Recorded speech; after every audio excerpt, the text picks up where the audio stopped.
ಈ ಮಹಾನ್ ಭಾವ ಏನ್ ಮಾಡ್ತಾನೋ ಏನೋ.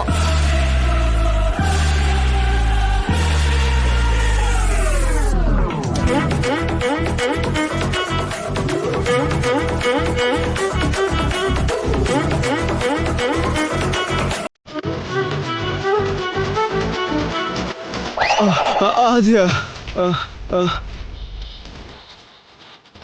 ನನ್ನ ನನ್ನ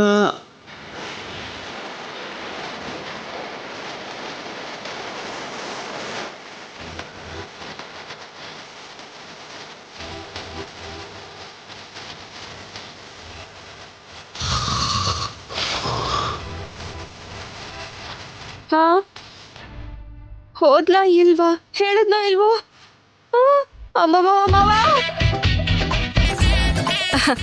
ಹೇಳದ್ನಲ್ಲ ಆದ್ಯಾ, ಸೀನು ಮಾವ ತನ್ನ ತಪ್ಪನ್ನ ಅರ್ಥ ಮಾಡ್ಕೊಂಡು ಪಶ್ಚಾತ್ತಾಪದಿಂದ ನಿನ್ ಕಾಲಿಗೆ ಬಿದ್ದು ಕ್ಷಮಾಪಣೆ ಕೇಳೋದಕ್ ಬಂದಿದ್ದಾನೆ. ಕೇಳಲಿಲ್ವಲ್ಲ? ಕೇಳ್ತಾನೆ ಮಾವ. ಚೀಟಿ ತೆಕ್ಕೊಂಡಿದ್ರು ಓದ್ದೆ ಏನ್ ಮಾಡ್ತಿದ್ದಾನೆ. ಅಷ್ಟ್ ಚೆನ್ನಾಗಿ ಪ್ರಿಪೇರ್ ಮಾಡಿ ಕಳ್ಸಿದ್ನಲ್ಲ.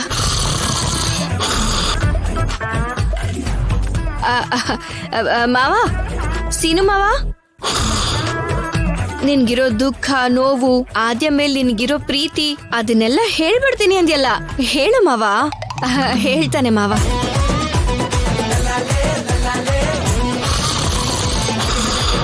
ಪಾಪ ಯಾಕೋ ತುಂಬಾ ಫೀಲ್ ಆಗ್ಬಿಟ್ಟಿದ್ದಾನೆ ಅನ್ಸುತ್ತೆ.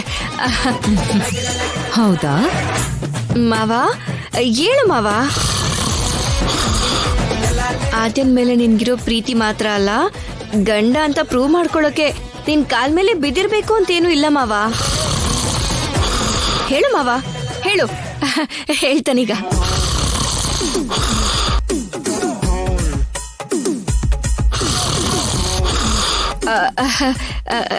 ಹೇಳ್ತಾನಿರು ಮಾವ.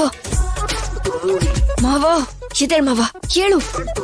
ಆದ್ಯ ವೇಟಿಂಗು, ಹೇಳು, ನೀನೇ ಲೇಟು. ಚೀಟಿಲಿ ನಿಂಗೆ ಡೈಲಾಗ್ಸ್ ಬರ್ಕೊಟ್ಟಿದ್ದೀನಲ್ಲ, ಅಷ್ಟ್ ಚೆನ್ನಾಗಿ ಪ್ರಿಪೇರ್ ಮಾಡ್ಸಿದೀನಿ. ಪ್ರಿಪೇರ್ ಆಗಿದ್ಯಾ ತಾನೆ? ಇನ್ನು ಇಷ್ಟೊತ್ತು ಯಾಕೆ? ಓವರ್ ಆಕ್ಟಿಂಗ್ ಮಾಡ್ತಿದ್ಯಾ ಅನ್ಕೋತಿದ್ದೀನಿ. ಎದ್ದೇಳ್ ಮಾವ. ಹೇಳ್ತಾನೀಗ, ಹೇಳ್ತಾನೆ. ಎದ್ದೇಳು ಮಾವ, ಎದ್ದೇಳು. ಹೇಳ್ಬಿಡು. ಓವರ್ ಆಕ್ಟಿಂಗ್ ಮಾಡ್ಬೇಡ, ಎದ್ದೇಳು. ಹೇಳ್ತಾನೆ ಮಾವ. ಮಾವ